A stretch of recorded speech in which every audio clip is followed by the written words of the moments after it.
Hello and welcome back to Let's Play Atom RPG with me, Bring It On. Let's continue exploring this metro station.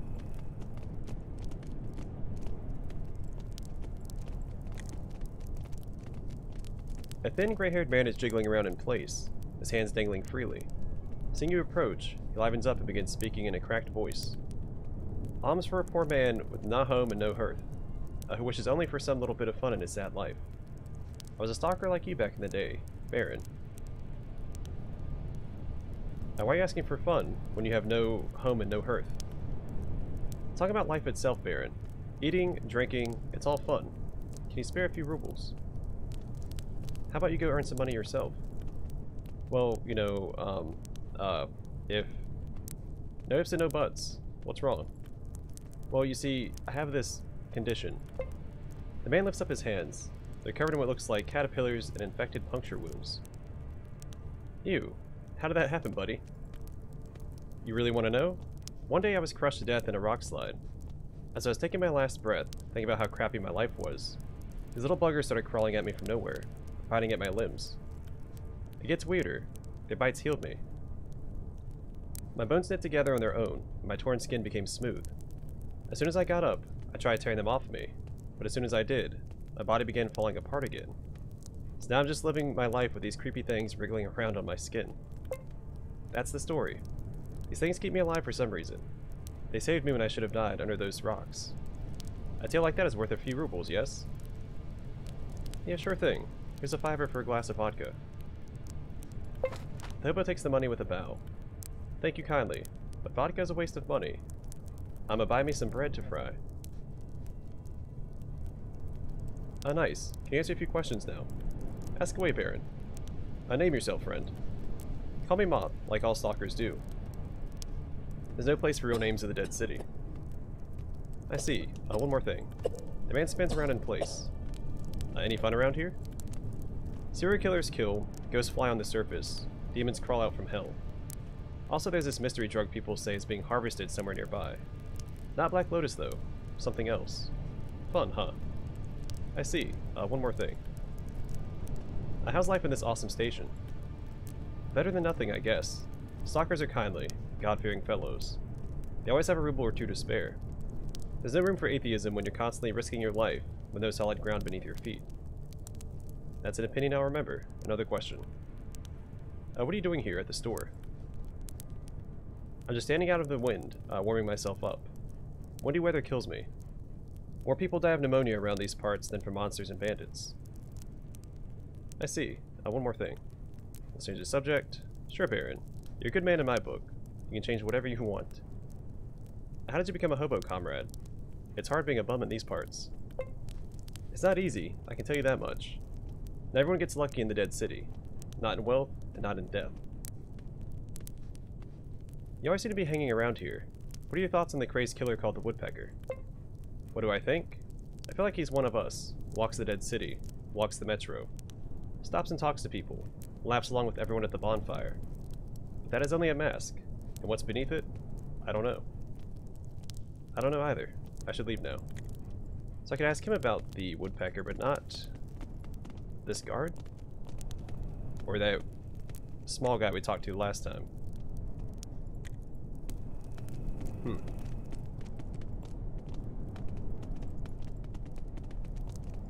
Interesting. I'm gonna look for NPCs that are out here walking this main platform before we go into the store and the bar. I think it's just Little and Moth.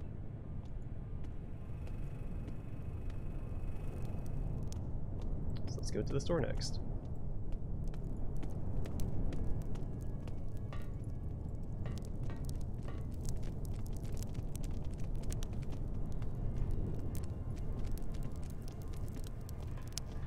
Supposed to be a mini bronze bull.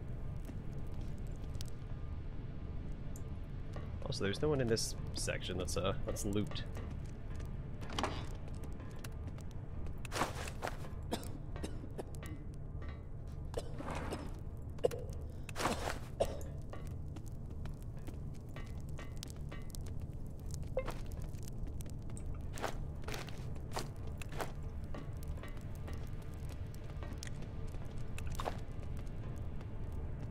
hazmat suit. Military hazmat suit can save the life of the wearer in highly irradiated or otherwise toxic areas. Highly valued among stalkers. Minus 20 dodge, minus 1 dexterity. Plus 100% radiation resist and 100% toxic resist. I'm wondering... I'm gonna say it's worth buying. I don't know of any area that I would specifically need it in, but... the potential for usefulness is why I'm gonna pick it up.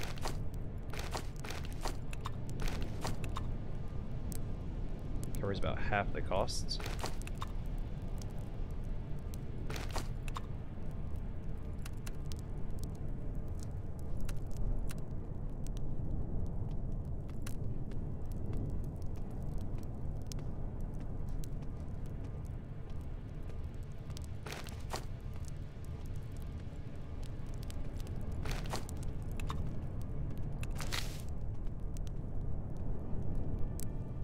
Alright, let's chat. The owner of the underground shop greets you with a wide, seemingly sincere smile, and points to his wares in a subtle way. Hello, friend. Let not the dangers of the dead city scare you, be they demons, radioactive winds, shadows, ghosts, vampires, or that woodpecker killer.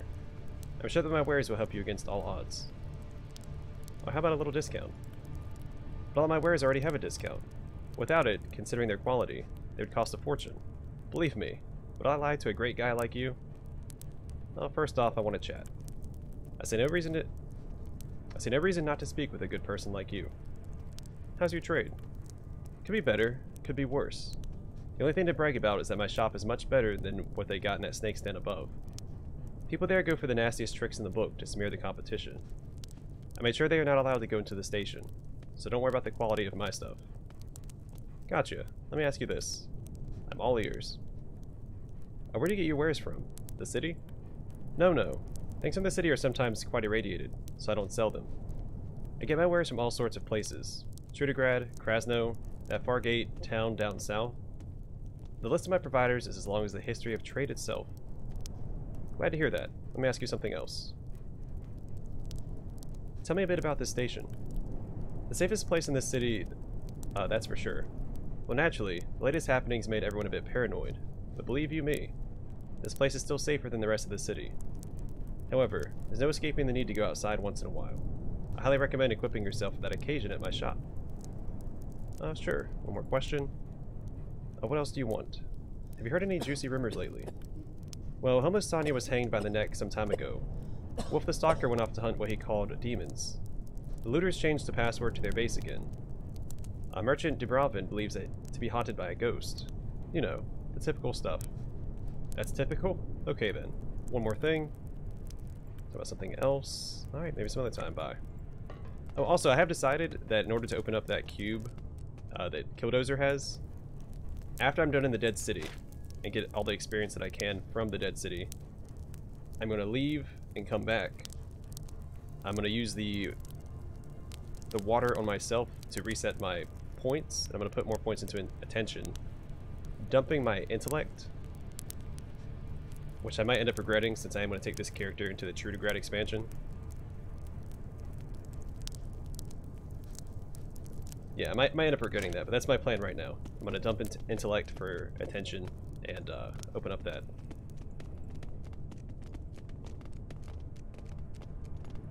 that cube. Oh, also I didn't see if I could get into that room behind him.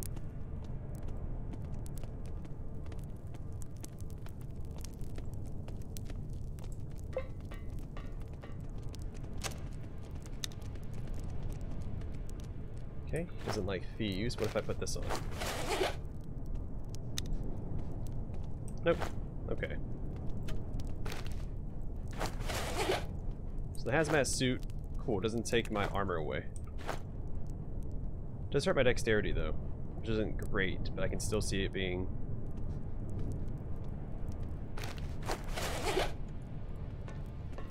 useful.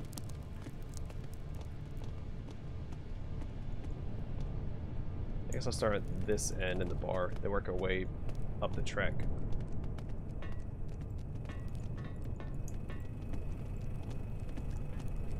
You can see me back here.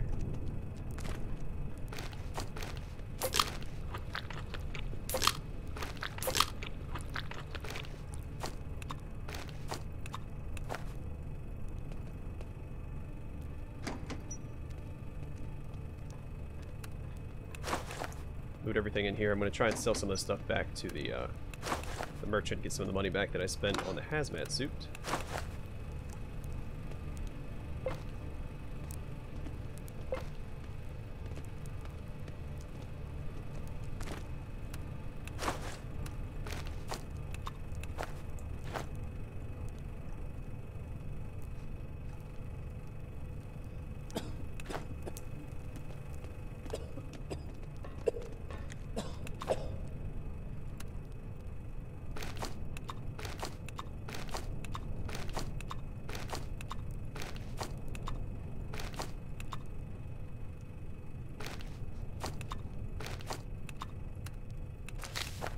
A black-haired man behind the bar slowly wipes a glass with a sharply chipped rim, cracks a raw egg into it, spits in the middle of the sticky pale yolk, adds salt and pepper, and offers this delicacy to you.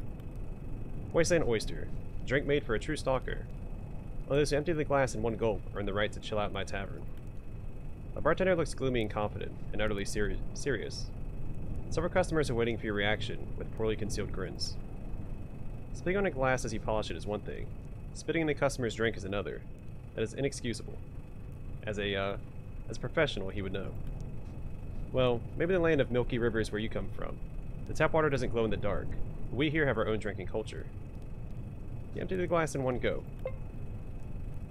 You muster up your courage, and before you can slip away again, snatch the glass, or before it can slip away again, snatch the glass from the bartender and empty it into your mouth. You struggle against the natural reaction of your body to this drink. Once the cold, slimy goo touches your tongue, your gag reflex begins to kick like a wild horse. You double over in a gritty, gurgling sound from deep inside your belly, but nevertheless, swallow the cocktail. The bartender looks totally freaked out. The laughter of his customers rolls over you like thunder. Crap, you really did it. You're crazy, but I like you. I was just pulling your leg about the drink, you know. We're not beasts here after all. Anyway, no hard feelings. What did you want? To chat? Trade? Actually, I didn't look at his wares, just food stuff, okay.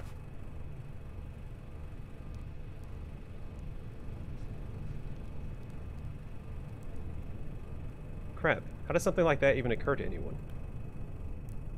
A man came over a while back, name of Ramses the Cook. He ordered beer, port wine, and Merrimack's paw, but he didn't like any of it. He started swearing, calling me a donkey.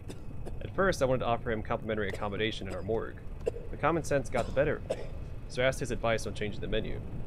He calmed down right away, and even started smiling. What happened then? The next day he returned with a list of dishes, each one stranger than the next. Scolia skimmered in beetroot juice, Merrimack fried with apples, tinned meat, Chukotka style.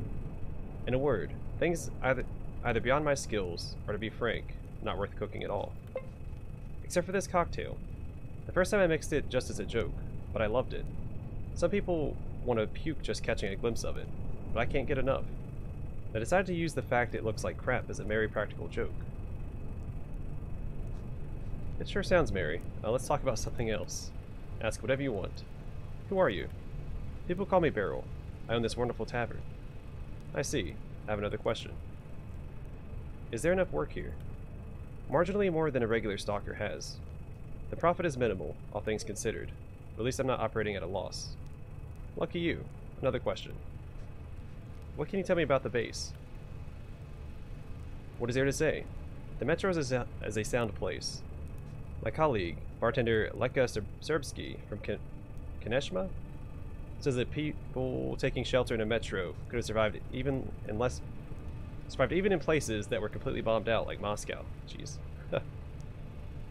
Now they have this new high-tech utilitarian society there. Tokens instead of money, subway cars instead of houses, glowing fungus instead of meat. Things crafted by hand from rat dog hide. Otherwise the tunnel gangs will cut you to pieces. Ugh. The Serbsky sounds like an interesting chap. You can say that again. He's a great guy, that one. When we meet again and have a drink, well, I'll stop there. Curious story. Another question. I got any good rumors to share? I've read that veterans of the Battle of the Berlin Wall live in Krasno. I wonder what tales they could tell. I see. Anything else? There's a guy on the surface who's convinced himself that he's haunted by an evil spirit. Obviously, somebody's playing a prank on him. Alright, anything else? When I was living in the South, some guy hired me to entertain him and his wife with my music during their stay on the lake. We were out in the middle of the lake on their boat. We saw a monster. A woman with snakes hissing around her head instead of her hair. She cast a single look at the couple, and they turned to stone. All I could do was swim for shore as fast as possible to avoid the same fate. I swear it's true. There's a fort in the north called the Warlord's Fortress. It was originally built to protect the site of a future settlement, but it was never settled. Everyone went south instead, and the fortress became a magnet for mercenaries and gangsters. Alright, that's it for now. Let's talk to the rest of these guys. You see a stoutly built, middle-aged man. He's not that different from the other inhabitants of the dead city, except for one tiny detail. The stalker's holding a long, thin cigarette rolled in white paper, and the smoke smells of sweet mint. The scent makes you involuntarily arch your brow. Or arc your brow. I look the man up and down. He has an open, friendly face. His movements display a calm grace similar to those of an experienced Atom member. It's obvious he noticed you as well. The man calmly puffs on, producing clouds of sweet-smelling tobacco smoke. Hey there, buddy. Are you interested in my smokes? They come from Trudegrad. I buy them at the harbor whenever I get the chance. The stalker grins and carefully taps cigarette ash onto the floor. By the way, people around here call me Fancy Pants. I think you can see why. It's good to see some new faces. Nice to meet you. Could you answer a couple of questions? Go ahead. I'm not in any hurry. How do you like the station? The guys fix it up real nice. It's easy to forget this used to be a subway for moving people around the city. But take my advice. Be careful wandering these halls. All kinds of creatures roam around down here. Advice noted. Let me ask you something else. What do you know about the city? Let's get honest for a sec. It ain't a city no more. Glorified ruins more like. Who knows what it looked like before the war? I don't even remember what it was originally called. Shim all the old-timers ran away a long time ago, or died. No one left to ask. A place with no history. Well, answer me this. Where did you come from? Trudegrad. I wanted an adventure, and this is just the place for it. There's enough adventure here for everyone. I see. I want to ask you more about... Have you heard any good gossip lately? People say that all these shadows, the local mutants, have a queen of sorts. Some horrible abomination that keeps birthing more mutants that roam free in the city. But for what reason? I have no idea. I see. Let's change the subject. The man shrugs his shoulders and nods. Aren't you scared wandering around these abandoned places with a maniac on the loose? No one said being a stalker was some kind of cakewalk. The homicidal maniac is terrifying, sure, but our lives are in danger every day. Dubrov and the young merchant think something is after him. Some folks are running a little protection racket. The local mob have shootouts in the reg. Don't even get me started on the mutants. Well, however, an unknown killer in our midst is a reason for concern.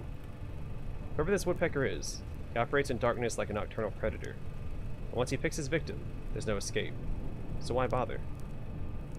Well, that's enough chit-chat for today. I should get going. You see a skinny man holding a glass of the locally brewed moonshine. He gives you a quizzical look as he takes a sip and frowns. The taste clearly leaves much to be desired. Hi there. I remember seeing you standing on the platform. Did Kurt send you? Kinda, yeah. You're jerky, aren't you? That's me. Go ahead and ask your question since you're already here. But I'm not going to write you a novel. I really didn't see much. Did you notice anyone suspicious? Next to the body? I don't think so. Although what? Jerky frowns as if trying to remember something. Finally he speaks, but he still sounds uncertain. There in the tunnel, on the right side, I saw something. A silhouette. Could have been a person, or at least something that looked like a person. It was standing there in the dark. A he or a she. I don't know. But as soon as I looked in its direction, it disappeared into the shadows. Heck knows. Maybe it was just some random stalker or a mutant. Maybe it was the woodpecker. Could be. The body was still fresh. The killer might have been somewhere close by. Exactly. However, if the killer ran into the depths of the underground, it'll be hard to find them. And what were you doing at the scene of the crime? What was I doing? I was taking a leak. I can't whip it out in the middle of the street like some animal, can I? Just because we're lacking a few of the amenities, doesn't mean we're total degenerates.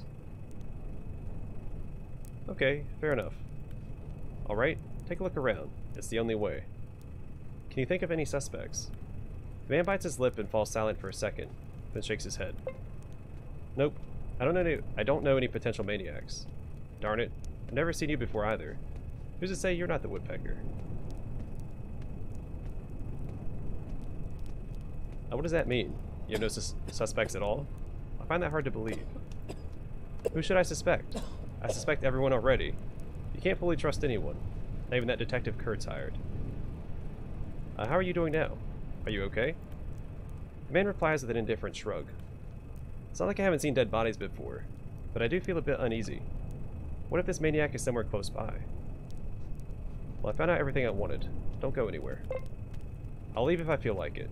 Who do you think you are, playing Mr. Bossman? That's just some friendly advice. It's for your own good. Alright, bye. Jerky is sipping some local hooch.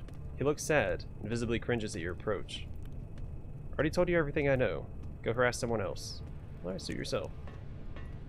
So let's see if he had regular old questions I could ask.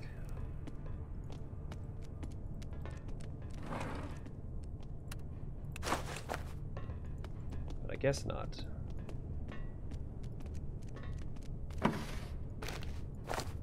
Alright, don't like me stealing his stuff, but I can probably get into it with this. Yep. This might be a little too close, though. I don't really want in there anyway. This, on the other hand, I do want. And there's nothing he can do about it. Awesome.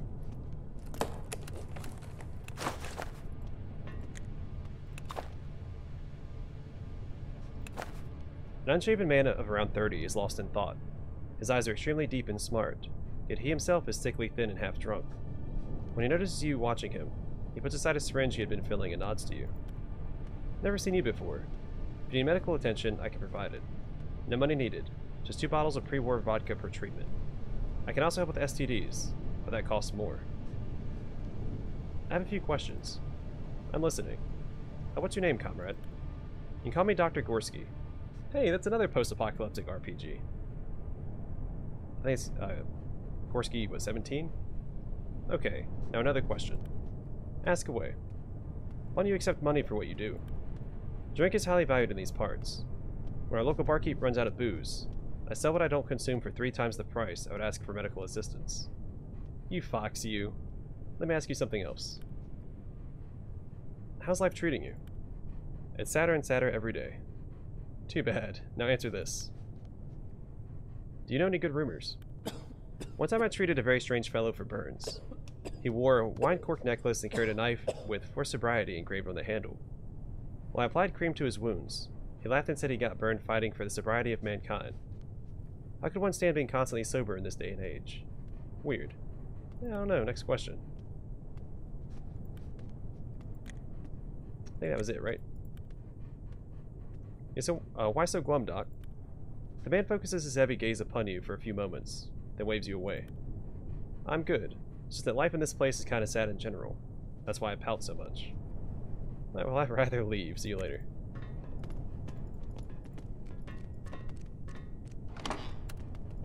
Grab all the junk in these train cars. I think that's all the NPCs in the station, so I'm gonna grab that for the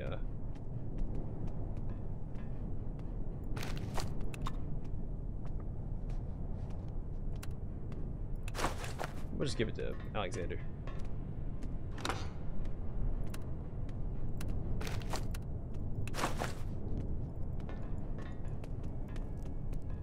Who's this guy? A strong, tightly packed stalker walks around the station. When he notices you, he lifts his hat up and nods. Just tell me, you're not the killer, right? Can't be too sure about anyone these days. Would I tell you if I was the killer? Sure you would, to confuse the investigation. Listen, if you are the killer, I'll tell you this. There's no point in killing me. I'm so resistant to pain, torturing me won't be fun at all. Lucky you. Care to answer a few questions? Fine, ask away. Who are you? What's your name?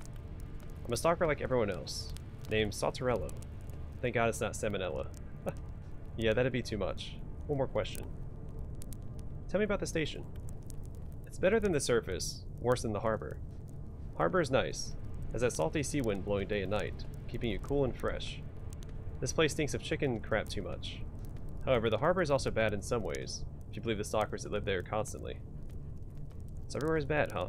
One more thing. Have you heard any rumors? We had this tough guy called Wolf. He preached about devils and demons coming to our world through some gate in the old metro. One day he just equipped himself with all the weapons he had and left into the tunnels. Maybe he went to close that same gate. Probably. One more question. What can you tell me about the Dead City? It's a real haven for all kinds of vagabonds, hobos, and exiles. I would say it's more fun to choke on hot coals than to live here. But we like this place. Sometimes. Interesting opinion. Let's change the subject. Stalker shrugs and looks around. Any thoughts on the killer and his identity? I suspect everyone but myself. Even that detective feller and Kurds are not off the hook in my opinion. Not even Bob. Even though he's an awesome guy. In fact, what if there's more than one killer, huh? Think about it. I'll keep that in mind. See you later, underground alligator.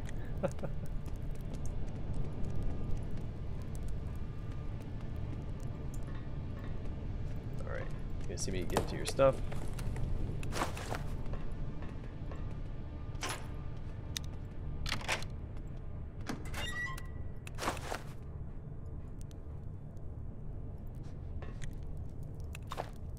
Ooh, 30 rubles. I will take those.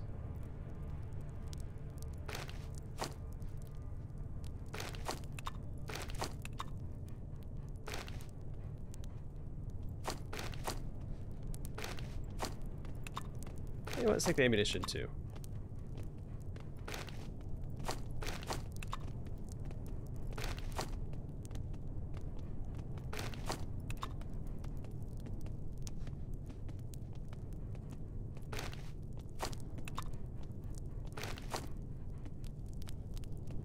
That's fine.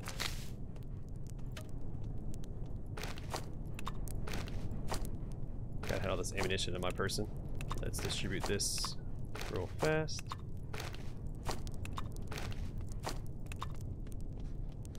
Alright.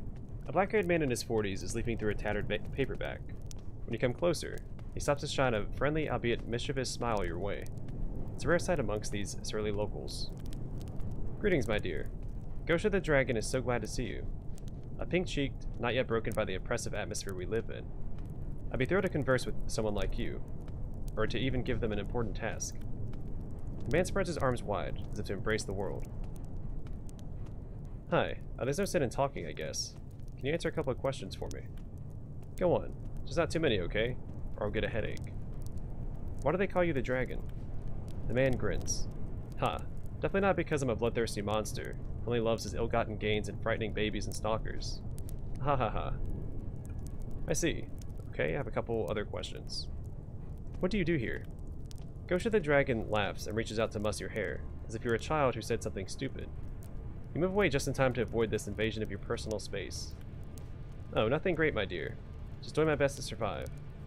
God gifted me with a big heart, you know, so I've been helping out my brother and nephews, and many other people. I don't think of myself at all. I don't remember how I made this fortune. Can you believe it? No? Rightly so. Well done. Another question. Now what can you tell me about the station? It's a good place, and safe. After a week here in my den, when I go out to the city to bring money to my poor family, I feel scared. I'm constantly looking over my shoulder, waiting for a blow. Is that right? Another question. Have you heard any good rumors? Have you seen huge ants, or huge wasps? The turtles have gotten quite large in some areas too. There's a man staying at the tavern with his son, who swore they even used to ride them back in the day. Good grief. Another question. Let's change the subject.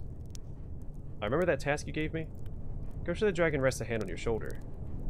The task is very simple, my dear. I'll pay 300 rubles and give you some grub as well. All you need to do is get this message to my uterine brother, Georgik Racheka.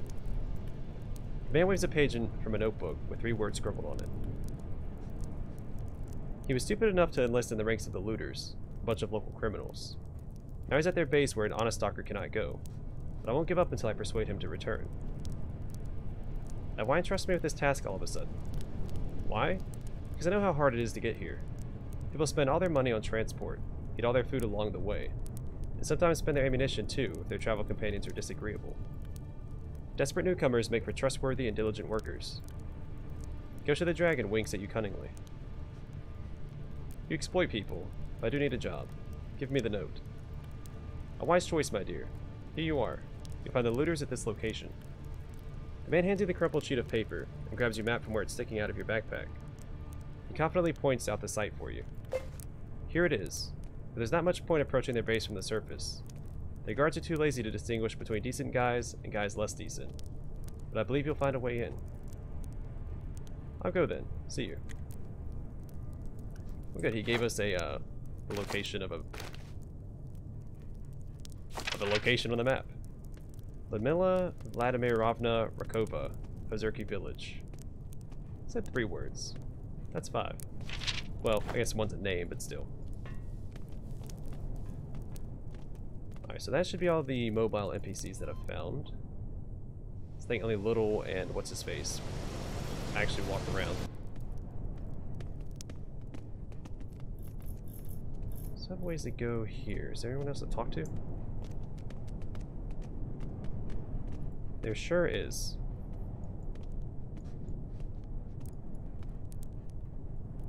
Alright, I'm going to call the episode here, and the next one we'll continue talking to the NPCs in the metro, starting with her next time, and then we would go talk to Kurds and Bomb again if they're willing to speak to us in their office. Then we still have, I guess, just this guy to talk to. And some more of the metro station to explore before we actually head out into the tunnels themselves. I don't know which way to start. So we have this side. It doesn't have a guard. Then we have the other side on the complete opposite end of the metro. Now I wonder if they loop back around and connect. I don't know. We'll figure it out. Anyway, thanks for watching. I'll see you guys in the next one.